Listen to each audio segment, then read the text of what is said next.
Hi, Beth. Hi, Dina. We're here at the Tina and A Show, and Beth and Suzanne, Beth Robertson and Suzanne Howren, authors of the books Stitches for Effect, More Stitches for Effect, Even More Stitches for Effect, and Stitches to Go.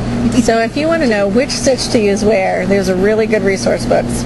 So tell us what you did in class here, Beth. Okay, what we did in the first stitch is what's called framed reverse scotch, and we used silk Serica, 1 strand, and 3 strands of silk Mori, and you can see that the some of the scotch stitches are done in the Serica. So, like, those are the ones that are that's the the Serica, shinier ones. shinier one. The Mori is a little bit flatter in texture, and then they were back stitched around with 1 strand of silk Bella.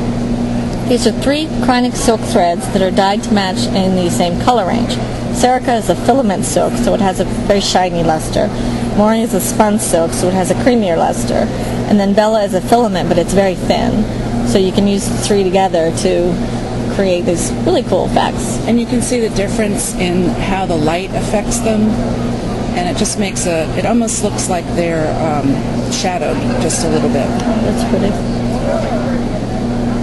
And then what do we have down here? This is crisscross Hungarian, and it's done basically in the same principle. 1 row of the 3 strands of silk Mori.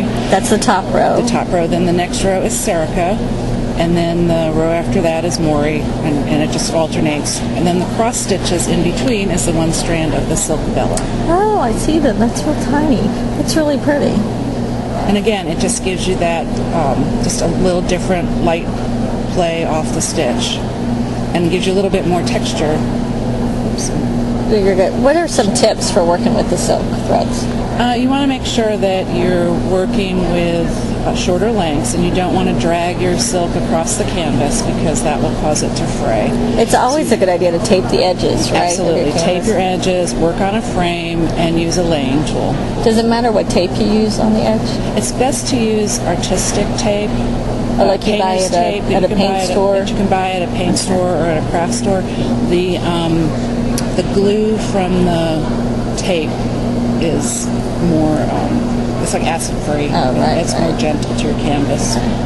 Like masking tape, you probably shouldn't use. You can use, if you're going It's to, going to be on for a short time. if it's going to be on for a short time, and if it's going to just be on the selvage, you don't want to ever put tape in the area that you're stitching.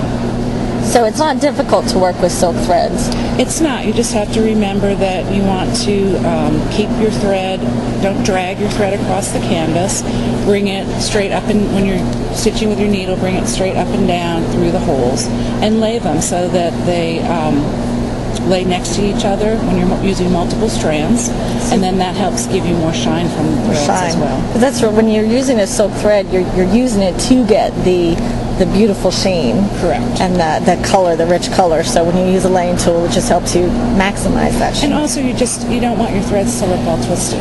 You know, it just gives you a nicer, cleaner look when you lay them. That's beautiful. Thank you.